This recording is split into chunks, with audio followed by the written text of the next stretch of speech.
We'll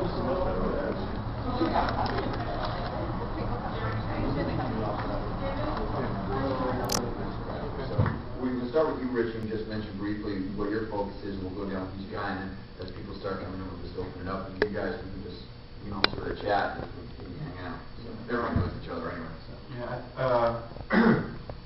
sorry, I'm recovering from a cold.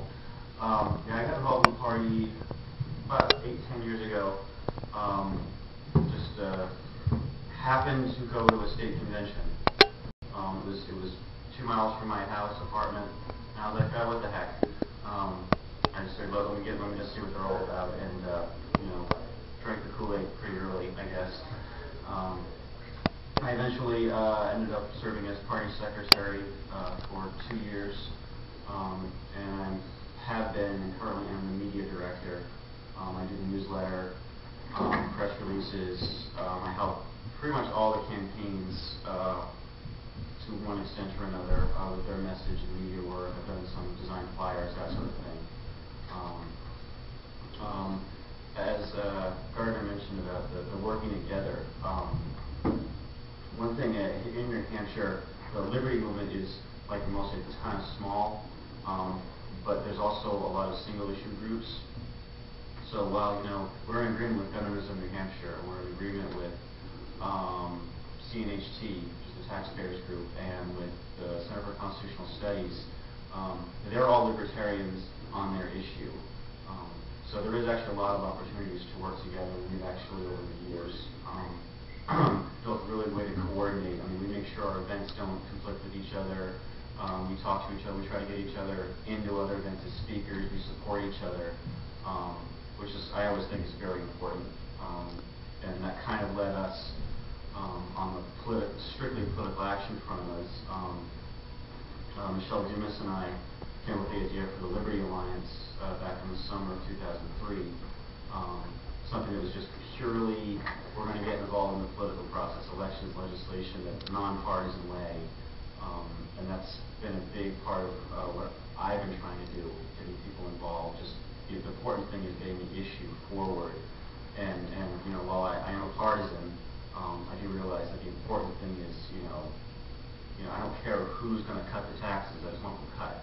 I don't care who's going to cut the spending, I just want them cut. So, and I think the LP has been recognized by a lot of the other groups as a real leader in getting us working together, and they always know that we will always be there. And that's the kind of trying to get the other groups to sort of see the light and realize that, we agree with us on one issue, well, how about this one? And how about this one? And how about this one? So really want to bring everybody together and just be a resource for all these other groups that want to have a political voice. They can put our brand on there. And I can talk a bit later about some of the stuff we've specifically done and how people have been wanting us involved. Brendan, it's interesting coming on Rich's comments, because this is the sort of thing as heading up the Libertarian Party now.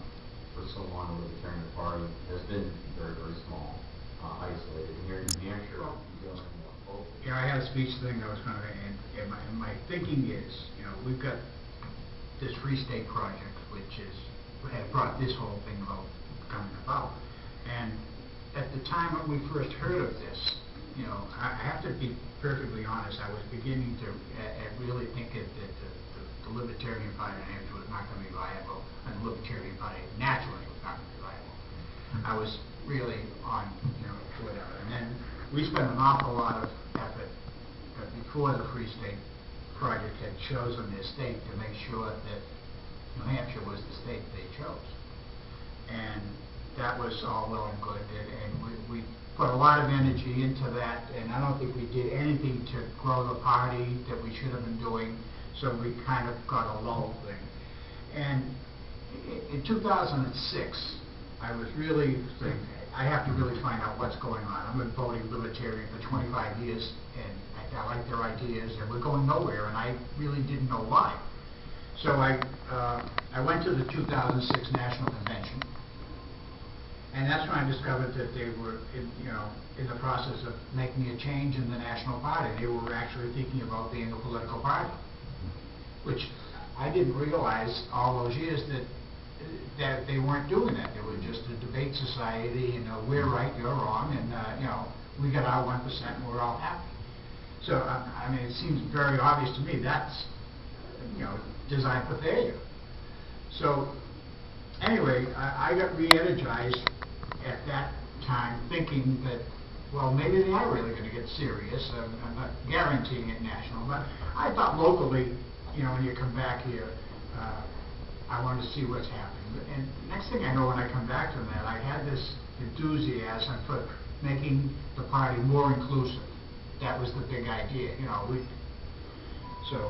I keep talking about this. My concept is if somebody agrees with me 80% of the time, I really should work on keeping that 80% to where we agree going. If the 20% I don't particularly agree with them on, if they have their right to that opinion, but we should still be friends because 80% of the time we're on the same page. And this is how, you're going to have things like that if you're going to grow. And so that was my whole take on it, and I pushed that. And then I had this thing that I said, my God, if we're going to get going, I like the Free State Project idea. Everybody's going to move to this one state and go for freedom and go all out to what you can do.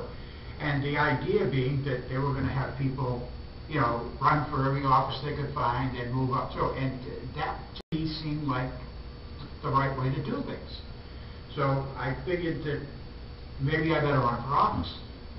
So in 2006, 65 years old, first time ever I decided to run for office. So I ran for selectman in Seabrook, and I got beat.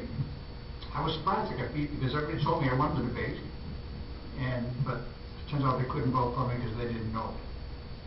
And did you run as a libertarian? No, that was a nonpartisan. So I ran again in 2007, and I ran against the sitting chair, and I beat her. So I got elected to a 3-year term. So now, that's all well and good, but I've decided that I'm going to keep on going.